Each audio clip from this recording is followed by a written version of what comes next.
ओम नमः सिद्धेभ्य नमो जुर्णाणम। सभी को सादर शुद्धात्म वंदन।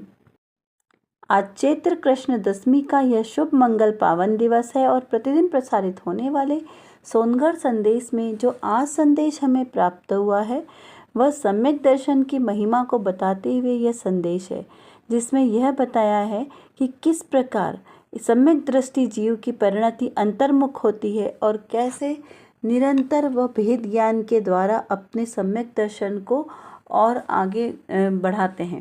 तो चलिए पढ़ते हैं आज का संदेश। आज मंगल मंदिर द्वार खुल्या, मंगल द्वार खुल्या रे, स्वानुभूति न स्वाद आज चाख्या, मंगल द्वार खुल्या रे। कैसे आज का यह शुभ मंगल पावन दिवस है जहाँ पर सम्यक दर्शन के द्वार खुले, यानी जब जागे तभी सवेरा।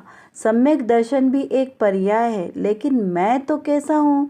द्रव्य स्वभाव से जीव द्रव्य हूँ, जो तो सम्यक दर्शन से ही बना है। जीव द्रव्य में सम्यक दर्शन प्राप्त करने की आवश्यकता नहीं है। अभी तक ये हमारा भ्रम है कि हमें सम्यक दर्शन प्राप्त करना है।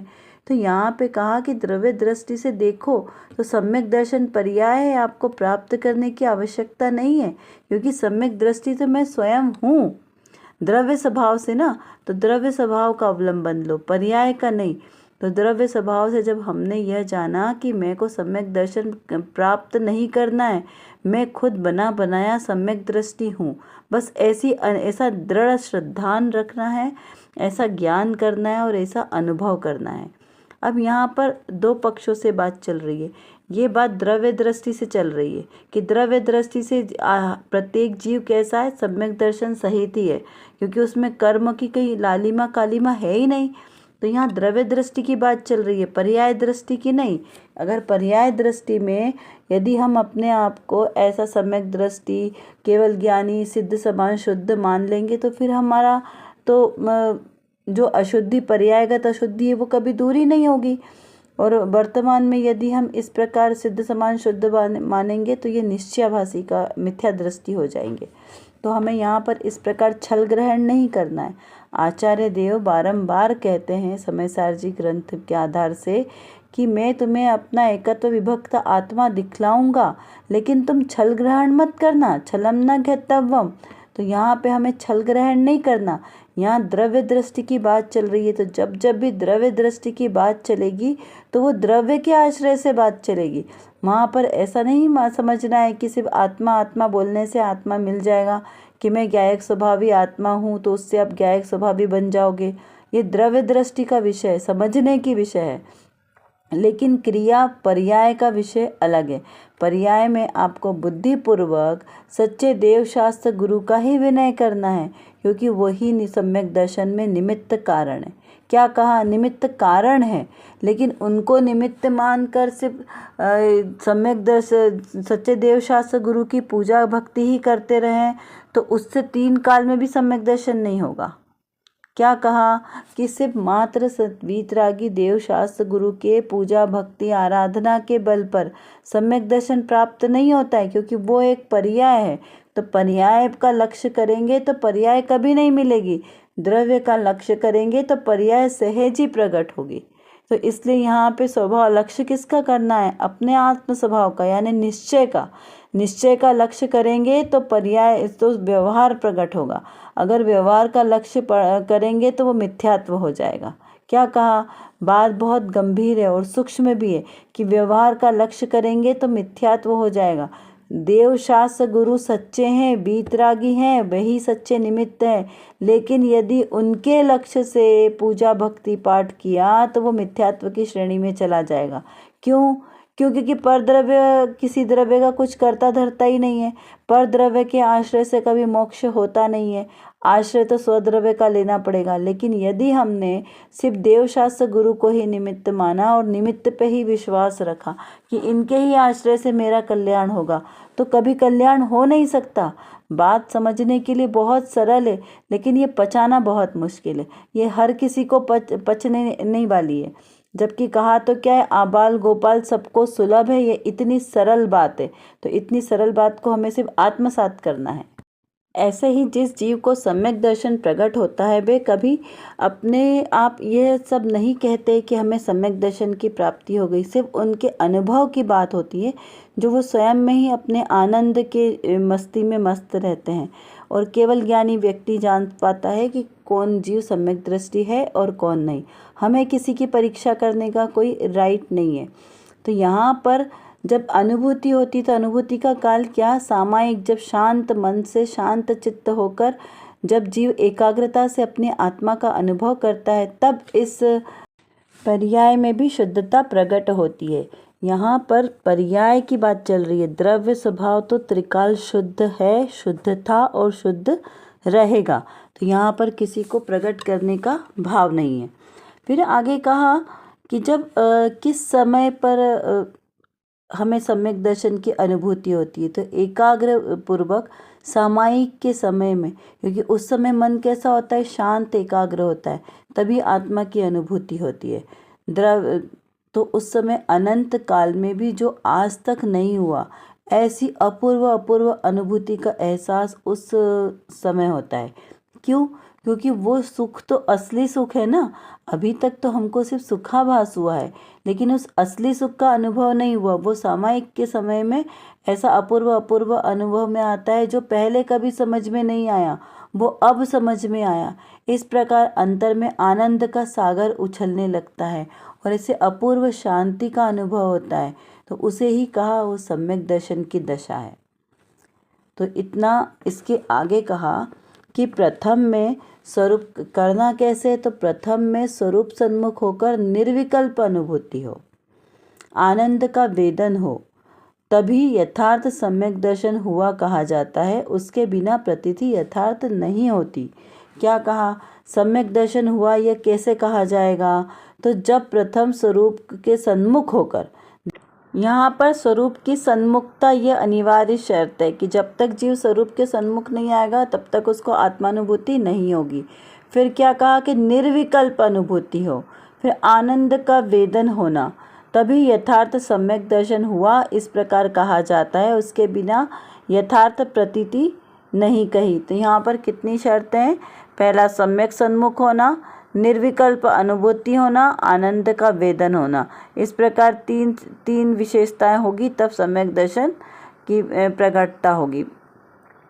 फिर कहा आत्मा अनंत अनंत अपरिमित शक्तियों का सागर है। आत्मा में अनंत शक्तियां परिपूर्णता से भरी है ना। सर्वांग में गुण भी अनंत और शक्तियां भी अनंत।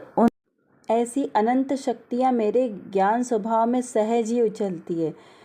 अनंतो शक्तियाँ उछले सहज निज ज्ञान में विल से। तो ऐसी आत्मा अनंत अनंत अपरिमित शक्तियों का सागर है। उसका जिसे अंतर में विश्वास आए और जो अंतर में अनुभव में उतर जाए, उसे सम्यक दृष्टि कहते हैं। क्या कहा? कि जिसे अपने अंतर की आत्मिक शक्तियों का आभास हो, उन पर श्रद्धान हो कि हाँ, ये मैं ही हूँ जिसमें अनंत शक्तियाँ विराजमान हैं, और वो भी कैसी? अपरिमित शक्तियों का सागर में हूँ, अनंत शक्तियों का संग्रहालय हूँ मैं। ऐसा जिसे अंतर में विश्वास आ जाए और अंतर में वह अनुभव में उतर जाए, चलते फिरते उसे अपना आत्मा ही आत्मा दिखे, हर एक जगह पे उसे आत्मा ही दिखे। पर्याय का कोई भी प्रसंग हो, उसे दरेक प्रसंग में अपनी आत्मा ही उसे ख्याल में आए, वह सम्यक दृष्टि जीव। ऐसा नहीं है कि सम्यक दृष्टि जीव ऐसा बेधुनी हो जाएगा कि उसे कुछ समझ में ही नहीं आएगा और वो बस ऐसे आंख बंद करके अपने उसमें मग्न रहेगा। ऐसा नहीं होता है। सम्यक दर्शन सजगता के साथ होता है। तो सम्यक दृष्टि भी सजग होता है। एकमात्र उसके अंतर के परिणामों में आत्मा झलकता है, बाहर में नहीं पता चलेगा कि सम्यक दृष्टि है। बहुत से लोग ऐसा समझते हैं कि जो सम्यक दृष्टि है वो एकदम उदासीन होगा और एकदम नीरस तरह से होगा, तो ऐसा नहीं होता। सम्यक दृष्टि भी हंस भी बोल सकता है, वो सारे संसार के कार्य भी कर सकता है। जैसे भरत चक्रवर्ती संसार के सारे राज्यभार को संभालते हुए भी सम्यक दृष्टि थे ना। तो इस प्रकार ऐसा कोई बंधन नहीं है सम्यक दृष्टि के लिए।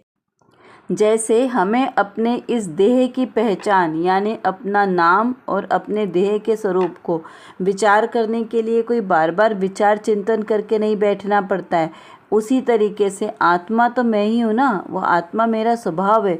तो उसका विचार करने से, उसका अनुभव होने से हमें ऐसे कोई स्पेशल अलग से कोई क्रिएशन नहीं करना पड़ेगा, क्योंकि वो मेरा सहज स्वभाव है। इसीलिए यहाँ पर इसको विशेष समझना है कि सम्यक दृष्टि में ऐसे कोई बाहर से विशेष लक्षण नहीं दिखाई देते हैं कि ये सम्यक दृष्टि है और ये मिथ्या दृष्टि है, क्योंकि सम्यक दर्शन श्रद्धा गुण की पर्याय है। श्रद्धा, उसका श्रद्धान मजबूत होना चाहिए। चारित्र गुण की पर्याय है, वो हमें बाहर से नजर आती है। जैसे बाहर में कोई महाव्रत आदि अंगीकार किए, कोई श्रावक है, कोई भक्ष खा रहा है, कोई व्रती है, तो ये हम बाहर से देख सकते हैं उसका आचरण देखकर, आचरण शुद्धि देखकर कि हाँ ये चारित्र का पालन करने वाले हैं। लेकिन सम्यक दर्शन बाहर से नहीं पता चलता, क्योंकि वो श्रद्धा गुण की पर्याय है, और जिसका श्रद्धान सच्चा होगा उसी का आचरण भी शुद्ध होगा। बाहर में आचरण करता हुआ दिखाई दे, लेकिन अगर श्रद्धान उसका सच्चा नहीं है तो वो आचरण भी किसी काम का नहीं होगा, बाल तप की श्रेणी में चले जाएगा। इसको यहाँ पर विशेष समझना। जब अंतर का आचरण शुद्ध होगा तो उसके अनुसार की गई सारी क्रियाएं शुद्ध कहलाएगी। तो असम्यक दर्शन श्रद्धा गुण की पर्याय है और आचरण चारित्र गुण की पर्याय, दोनों अलग अलग गुण की पर्याय है, तो दोनों का कार्य क्षेत्र भी अलग अलग होगा।